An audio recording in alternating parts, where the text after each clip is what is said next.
I don't like this. Ugh.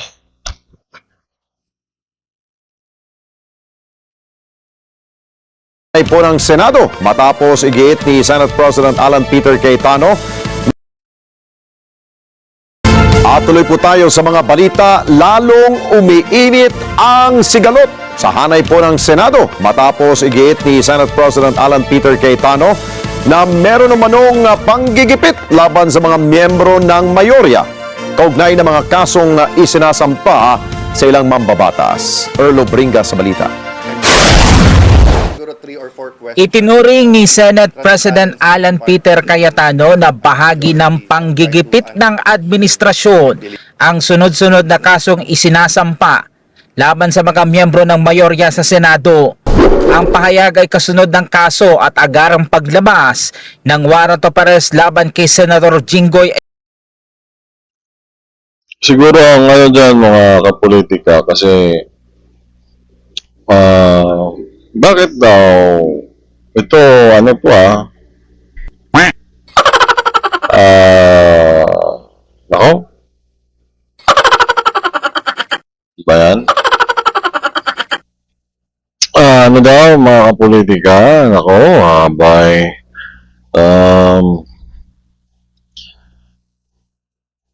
marami naman daw pwedeng kasuhan bakit? Pero ang punto dyan siguro ay hindi mag-file din sila ng kaso, di ba? Ako, bakit kinasuhan? Baka may ebidensya. The Senate President maybe is worried. Baka nag-aalala siya kasi nga syempre, makahadlangan yung kanilang function, especially na may impeachment. Paano yung balita na parang nanawagan yata si Pangulong Marcos, no? Nako? Na Senator Bato daw should take the risk that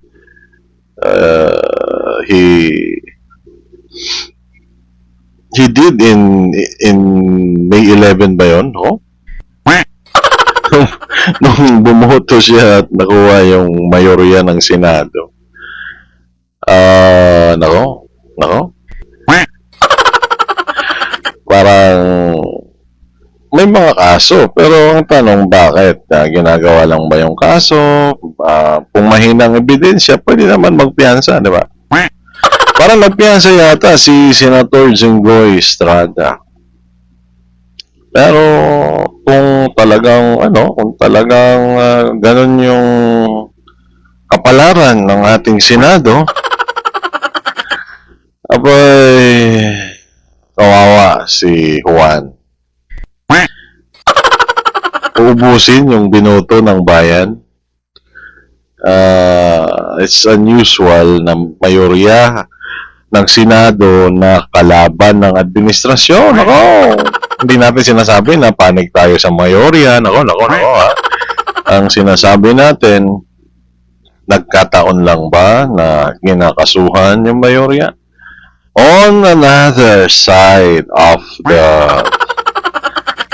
the situation, bakit kayo nagkaroon ng ganyang kaso? Yan yung tanong. Gawa-gawa lang ba yung kaso o talagang may matibay bang ebidensya? Parang may kaso din yata si Senator Chis Escudero. Pero nako, pag gano'n na medyo tagilid. Pero hindi natin alam din yung diskarte ni Senate President Alan Peter Cayetano, no? Kasi 'di ba yung legislative dalawa naman 'yan. Co-equal house pa nga yung House of Representatives at saka House of Senate. So, bakit but the Senate of course, they play more crucial role with regards to the impeachment. Kasi sila yung maglilitis, they are senator judge. That's why mas sila, although pantay ang kapangyarihan, pero yung Senado ay may edge or has disadvantage. Kasi 6 years yung term.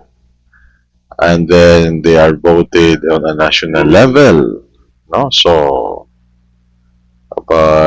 hindi ito basta-basta ano lang na pipigilan dahil sa kaso. There should be a way, and maybe siguro nako hindi naman siguro yan magpapabaya yung Senado, mga abogado yan, yung Senate President ay abogado. Pwede naman yan idulog yung issue sa Supreme Court if ever na magkaroon na ng pakikialam kung mauubos lahat ng mga majority senators. Diba? So, hindi naman sinasabi natin na baka gawin nilang sangga yung kanilang pagiging senador sa majority para hindi nila panagutan yung mga kaso. Siguro pwedeng kasuhan kung talagang mayroong mabigat na ebidensya, pero wag naman sanang hadlangan na makapagtrabaho. The mandate of the people should be considered. Siguro. Sino kaya ang tututol na dapat unahin yung mandato ng tao dahil yun ang ibinigay na mandato sa mga senador. Ang pagsilbihan yung kanilang mga constituencies, yung mga taong bumoto sa kanila.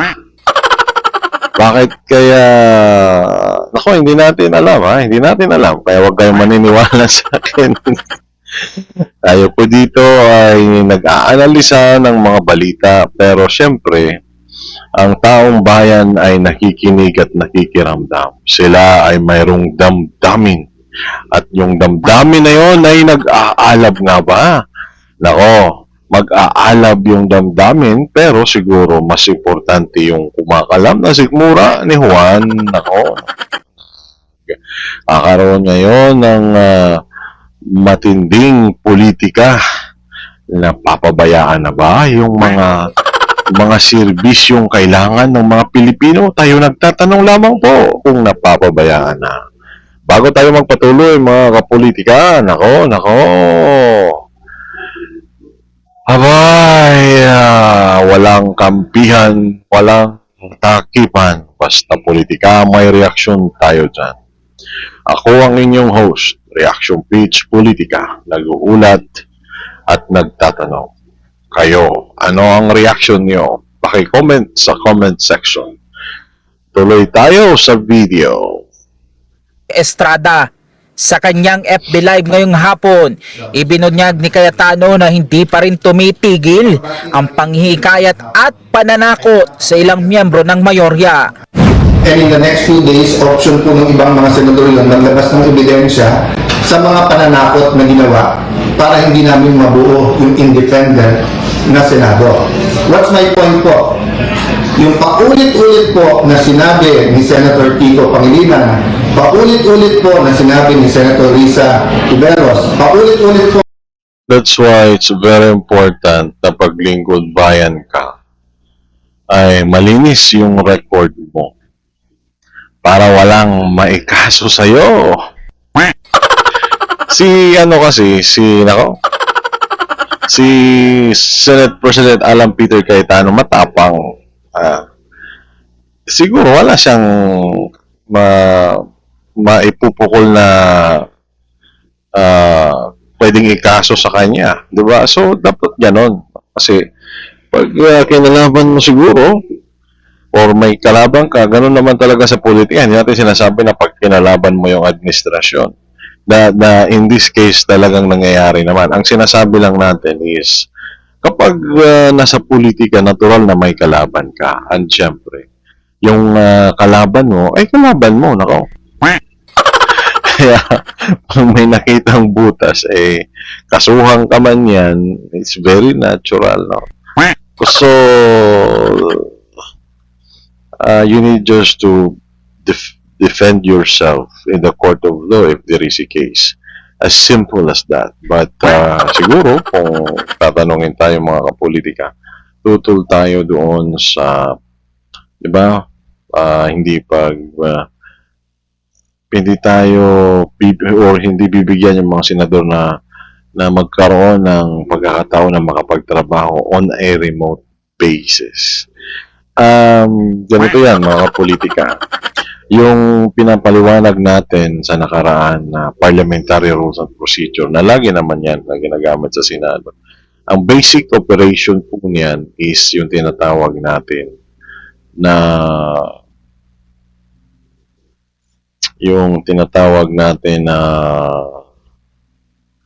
majority rules, majority wins. Sa mga Pilipino, yung nakararami, yun sila yung magpapatupad. Although, minority is still important. No? So, pinibigyan pa rin ng puwang sa lipunan ang minorya. Ibig sabihin, hindi naman yan madidetermine, di ba? Kaya nga, there is a secrecy of voting. So, hindi mo naman sasabihin na ako ay bumoto ng mga natalong mga senador. Hindi mo naman yung kailangan pang sabihin. But in the case of the senators as part of their work, so, kailangang gampanan nila yung kanilang tungkulin kahit na sila ay nakakulong. This is just my opinion, ako ha. Hindi ko sinasabi na yun talaga yung dapat, yun talaga yung tama. Yun siguro yung para sa akin ay hindi makakahadlang sa mandato ng mga Pilipino na bumoto sa mga senador. Kasi kung kukulong mo, para mo na rin sinasabi na hindi na pantay. So, hindi na gumagana yung presidential system of government. Naturally, hindi na yung presidential system kung there is no equal branch of the government. And the main branches, as we all know, is the executive, legislative, and judiciary.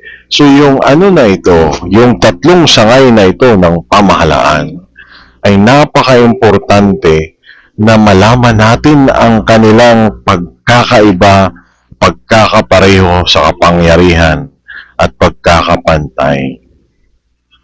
So we need to, di ba? We need to at least be aware of the situation kasi ang interes ng taong bayan ang nakasalalay kung ang majority ng mga senador na represent sa majority din ng mga Pilipino ay syempre kawawa naman, no? And considering that the senators are elected on a national level, unlike sa mga House of Representatives, although they are elected by the respective constituencies in the different districts on their respective provinces, napakahalaga na tutukan yung Senado. Ako, ang dami ko nang sinasabi. Hindi na, wala na akong preno. No?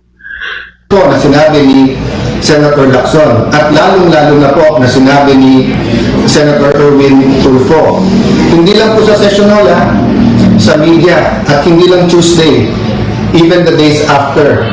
They kept on saying, bakit walang debate? Bakit hindi nila pwedeng pag-usapan yung side nila? Wala pa nga po tayo dun. Ayon sa kanya, may mga nakatanggap umano ng mensahe na hindi sila kakasuhan kung kakala sila sa mayorya, ngunit magpapatuloy ang mga kaso kung mananatili sila sa grupo. Sinabi rin ni Cayetano na nasa bawat senador ang pasya kung ilalantad nila ang mga ebidensya ng anilay pananakot. Gate ng Senate President, wala naman silang tutol sa mga investigasyon at kasong isinasampa basta't walang pamimilit o pananakot. I won't go to the merits, demerits. Wala kaming problema na kasuhan. Wala kaming problema na sa korte patunayan kung sila ay guilty o hindi. Ang problema po namin yung gagamitin yung threat na pag lumipat ka dito, wala ka ng kaso. Pag diyan ka, tutuluyan ka namin. Wala pa nga yung impeachment, ganyan na ang usapan. Dagdag pa niya, dapat hayaan ng korte ang magpasya kung may pananagutan o wala ang mga inirereklamo. Maliban kay Estrada, kabilang din sa mga nahaharap sa mga reklamo ang mga senador na sina Joel Villanueva, Chis Escudero, Rodante Marcoleta at Robin Padilla. Let me talk about many more things. No? What are the important numbers? Why we have to think about our democracy? Why good governance is important? I'll talk about that sa weekend. No?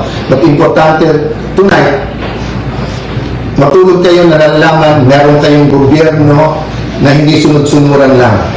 Meron kayong Senado na lalaban. Meron kayong Senado na hahanapin ang katotohanan.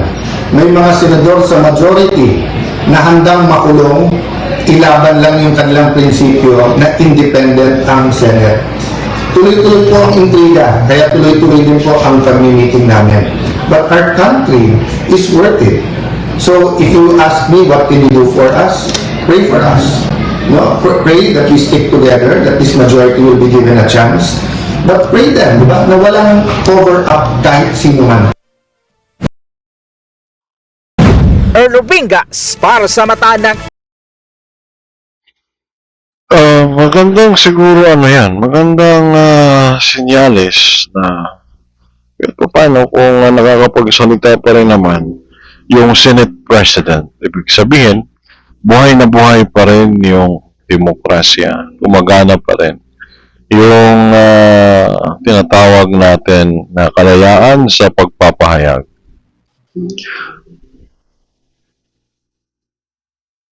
We confirm this video.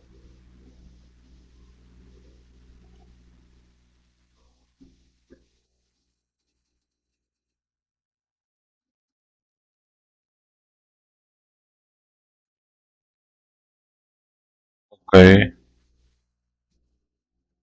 Po ay galing sa puso. Sinasabi ko na po totoo at ito po ay directed sa ating pong kagalang-galing na sekretary ng DOJ.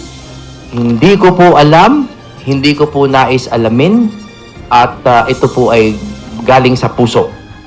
Nananatiling missing in action si Senator Ronald Bato de la Rosa sa kabila ng umiigting na panawagan na sumuko na siya. Ngunit ang kanyang mga abogado, sinabing wala umano silang impormasyon kung nasaan ang senador. Ayon sa isa sa legal counsel nito na si Attorney Jamie Bondok, matagal na silang hindi nag-uusap ng kanyang kliyente. Lahat po ng pag-uusap namin ni Senator Bato ay nangyari before the May 13 and May Pag pinapasuko siya ng kasalukuyang pamahalaan, ibig sabihin the position is they are in favor of the arrest warrant from the ICC. Oh? And the position of the channel cannot question, di ba? That decision of the government, of course. We are just here to at least, di ba? Makinig.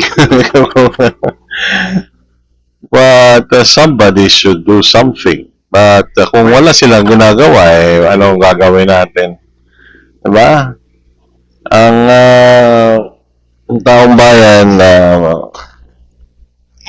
it's a good thing na mayroong mga nag-rally, papahayag na kanilang damdamin. Buhay na buhay ang demokrasya. Pero kung mali man yun, ako actually, there are lawyers na nagbo-vlog. Maraming mga lawyers actually na nagbo-vlog. Di ko na dito na-feature, although naka-schedule. Only that the following day, hindi na siya kailangan kahit kasali siya dito sa segment.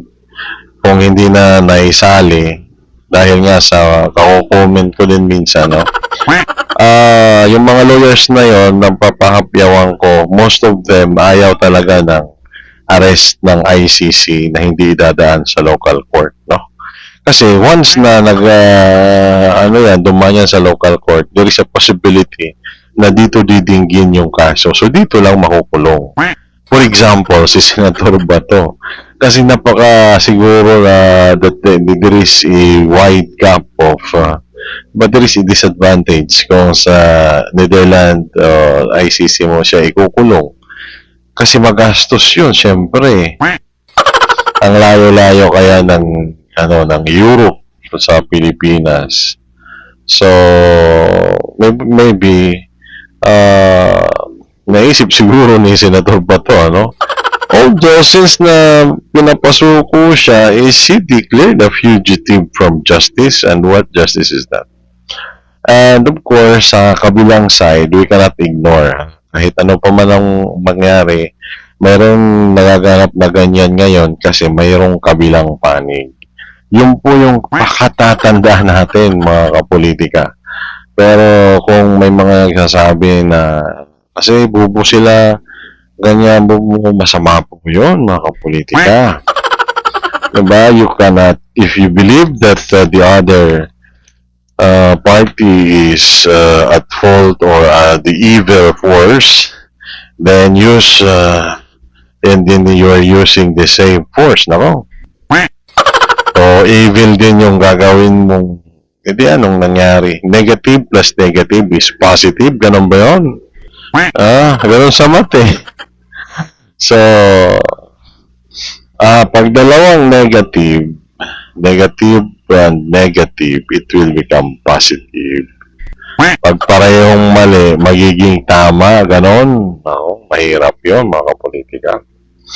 Abay, natanggi. Araw na kanyang pag-alis sa Senado, na pag-usapan namin ng buo ang kanyang legal strategy, kaya hindi na namin kailangan mag-confer, at kung meron man kaming mga pag-uusap, doon na po sa kanilang pamilya.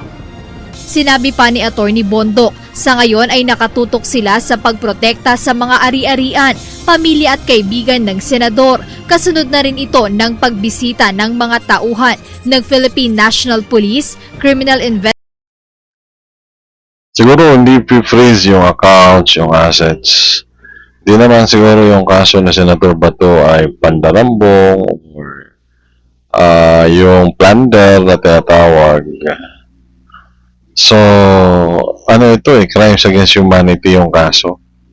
Parang yung nangyari daw during drug war na may mga namatay. Parang, syempre, command responsibility, he is the PNP chief. Yun na nga yung nangyari din kay President Duterte, he is the president.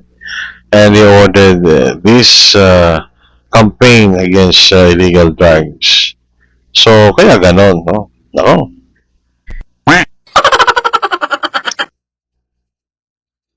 Ano kaya sa tingin nyo, mga kapolitika, ang nangyayari sa ating bayan ngayon? Sana naman po, nako, magbangayan po yung ating, according to most of the Filipinos, sure ako ito yung posisyon ng buong Pilipino. Sana po ay mag-create ng mga trabaho, magbigay ng tulong, itaas yung sahod. And just imagine, the Philippines is behind in its neighboring state. At pagdating pa doon sa iba yung bansa, napakaliit po ng sahod ng mga Pilipino. Yung salary entry natin sa mga government employees, for example, ay hindi sasapat sa pangangailangan ng kaya sana yun yung okay lang magbagayan, magganyan, magpolitika kayo. It's your politics. As long as the judicial system is still functioning. But of course, do not forget to augment help to the Filipino, to the affected areas. And di natin alam kung ano nang mangyayari dyan sa sa mga pera na nawala sa flood control, yung mga insertions, no? So, daming mga abogado yung nagsasabi daw na at the end of the day, it is being, the president will still sign it, no? So, siguro sinasabi nila na the president maybe is responsible. No. Sinasabi nila, hindi natin sinasabi. It's what we hear. And ikaw, how about you, Reaction Page Politica? I will not say that the president is responsible. But once you signed a document, then who is responsible? Ang tanong ngayon, sino yung responsable if you sign the document? But I'm not saying that the president is responsible. No?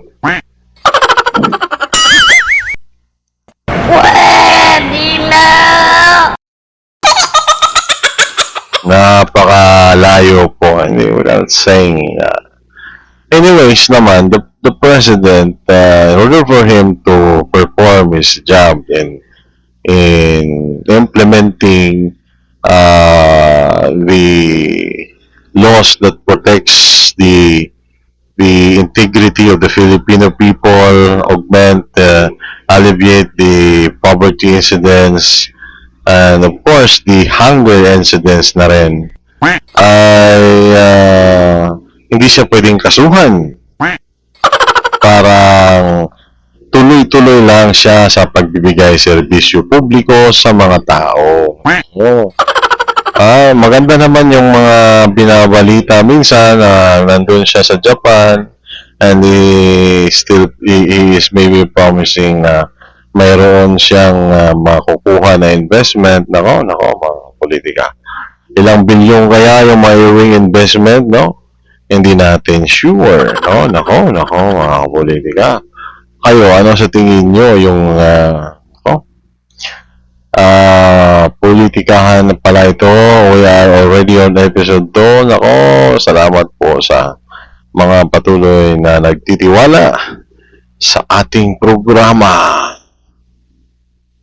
Investigation and Detection Group at National Bureau of Investigation sa ilang property kung saan pinaniniwalaan umanong nagtatago si Senator Bato. Sinasabing wala umanong dalang anumang dokumento ang mga ito o search warrant para magsagawa ng pagsisiyasat. Una nang tinungo ng grupo ang bahay ng umano'y kamag-anak ni Senator Robin Hood Padilla sa Barangay Balibago, Angeles City. Nasundan pa ito ng pagpunta nila sa isa pang bahay sa Parañaque City. Pinakahuli ang umano'y ancestral house ni Senator De La Rosa sa Barangay Bato, Santa Cruz, Davao del Sur. Hindi kami nag-uusap pero kami po as their lawyers are holding down the fort to make sure na walang papasok sa kahit anong property unlawfully and without a warrant. Kaugnay ng paghahanap kay Senator De La Rosa, pinag-iisipan na ngayon ng NBI na maghain ng sabina sa asawa nito na si Nancy De La Rosa para makakuha ng impormasyon sa kinaroroonan ng senador. Jed Neresina, UNTV News and Rescue.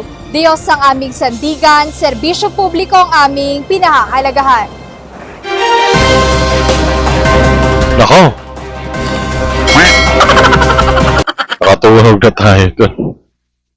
Nakatulog tayo. Nako. Report mula iginit ni dating COMELEC Commissioner Attorney Rowena Guanzon na ang pagsadsad sa negative 15% satisfactory ratings ni Pangulong Marcos Jr. ay patunay lamang umano na hindi na mabubudol ni Pangulong Marcos Jr. ang mga Pilipino. Ito rin anya ang pinakamalala at pinakamababang ratings ng isang Pangulo sa kasaysayan ng Pilipinas. Report mula kay Eden Santos. Hindi na ubrang pambubudol ni Pangulong Ferdinand Marcos Jr. sa mga Pilipino. Ayon kay dating COMELEC Commissioner Attorney Rowena Guanzon, patunay ang pagsadsad sa negative 15 ng kanyang net satisfactory ratings sa pinakahuling survey ng Social Weather Station o SWS. Ito pong survey na ito ay makabuluhan dahil ito yung sa lahat ng pinaggagawa niya para lang ma-improve yung image niya ay hindi niya nabubudol ang tao at yan pa rin ang kalabasan, minus 15. Anya, ito rin ang pinakamalala at pinakamababang ratings ng isang Pangulo sa kasaysayan ng bansa. Nangangahulugan lang ito na hindi na nasisiyahan ang mga Pilipino sa pamumuno ni BBM. Never in the history na may presidente na ganyan ang rating sa SWS survey. Minus 15. Grabe. Kumbaga, nililibing mo yung patay sa 6 feet. It's unusual na pag may survey siguro, if it represents the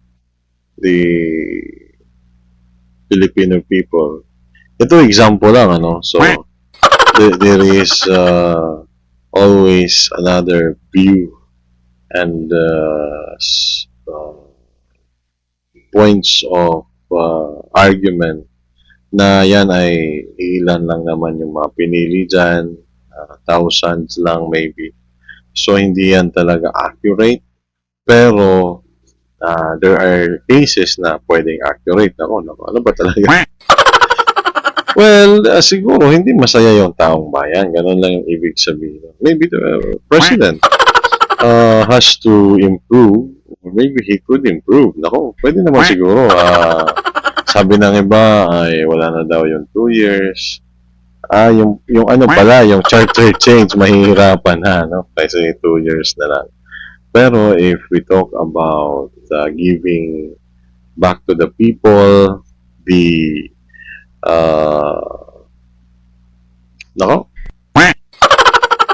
the favor that you once owed them when they voted and make you the President of the Republic of the Philippines. Siguro yun. Pwedeng gumawa yung government sa pamumuno ng executive branch of the government in implementing these laws and in giving back to the constituencies of the people in good faith yung mga ayuda na yan. Kasi minsan ayuda na nga lang, di ba, hindi pa yan trabaho talaga, it's not permanent. You can only receive that in a particular setting and then walang kasiguraduhan kung meron na naman the following month. Abay, hindi pa siya na ibibigay daw, Hindi natin sinasabi na totoo. Baka kasinungalingan, pwedeng totoo, pwedeng kasinungalingan, na ang nabibigyan, hindi man lang daw nangalahati, at hindi naman lahat ng mga tao sa Pilipinas. Siguro mamumulubi kung bibigyan lahat. Hindi naman kasi, napakaliit po yung mic ko pala nasa baba, kaya pala mahina yung continue na tayo sa video.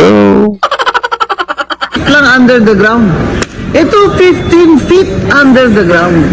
Naniniwala rin si Guanzon na ang negative 15 ratings ni PBBM ay tunay na pulso ng taong bayan.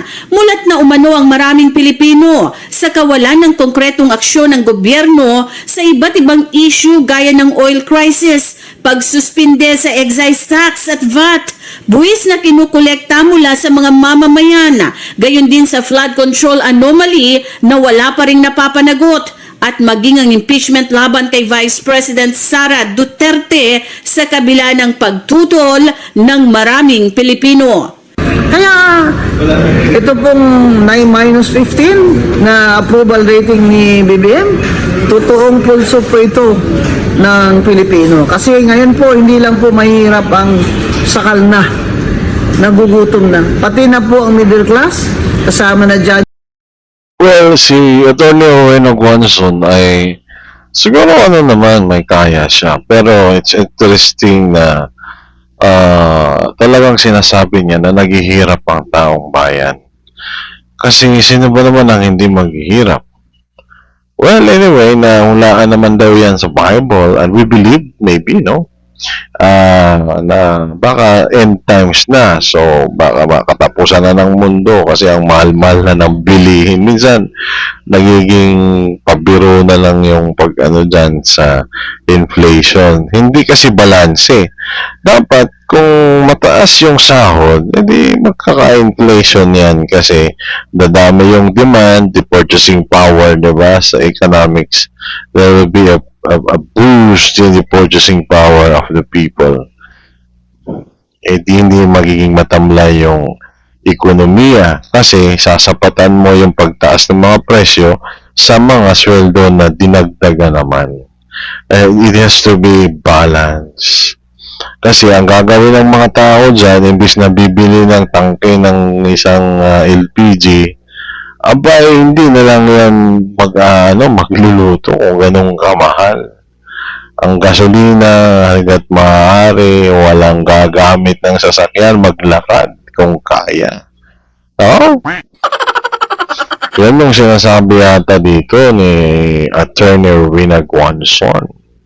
Yung mga fixed ang mga sweldo at ang mga government employees na tinatax ng gobyerno sa income tax, habang ang inflation, ang taas ng bilihin at ang taas pa rin ng presyo ng gasolina. Yung sinasabi siguro na Attorney Rowena Guanzon, we're not really sure. Pagkatanggap mo ng sahod, may kaltas na ng tax, binawisan na yan. Ang dami pang kaltas na kailangang ikaltas. So, may mga premium contribution ka sa SSS or GSIS, magbabayad ka ng PhilHealth, na yung PhilHealth ay hindi natin malaman kung ano nang nangyari. Kung naisauli na ba yung 60 billion ba yun na pinapasauli ng Supreme Court? Naku, totoo ba yun? Ha? Nagtatanong lang tayo, ha? Hindi natin sabi na yun nga. But if the decision comes from the Supreme Court, totoo siguro yun. Ako.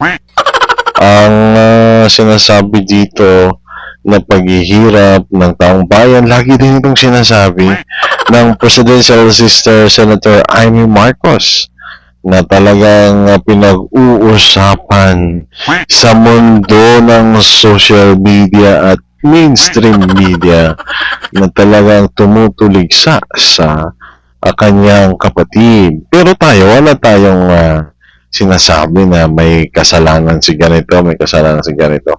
Ang sinasabi natin, ako, mga politika, nagugutom po yung taong bayan, butas na po ang bulsa ni Juan. Ano kaya yung may mga nagbabanggit yata may mga napi-feature yata na mga lumang videos ni Senator Erwin Tulfo na talagang matikas na matikas siya sa mga pagtuligsa ng mga senador dati when he was still not a senator. Pero ngayon daw, nako, hindi natin alam kung ano, wala tayong sinasabing sama na pwedeng ikasira ng butihing Senator Erwin Tulfo. Pero sabi daw ng iba ay parang hindi na daw ganoon magmalasakit sa bayan. Totoo ba yun? Hindi naman siguro. Kayo naman. Kung man kayo ganoon, matikas pa rin naman si Senator Erwin Tulfo. Mayroong ding issue yata, Ba't ba tayo napunta doon? Ang layo naman. Okay, balik tayo sa video, nalalayo tuloy tayo. Crudo at kerosene at mga gasol. Kaya parang manhid na si BBM eh. Parang punta-punta ng Japan, ganyan. Ito tayo sinasabi na kinukontra natin si Attorney Rowena Guanzon. Pero siguro yung Pangulo bilang architect ng foreign policy, bilang representative ng international community sa Pilipinas, part of his job is to coordinate with other state and find investment for the country. Nako?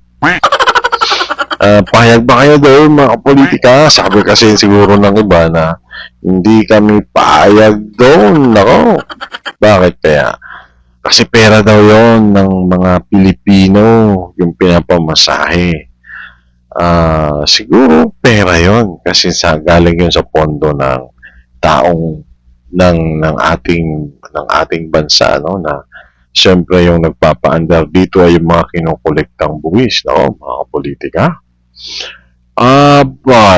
Hindi na natin kinaya. This is not your regular episode doon sa ating usual program, Reaction Preach Politika, but this is your politikahan. Wala tayo ditong tinatawag na cut-off ng oras.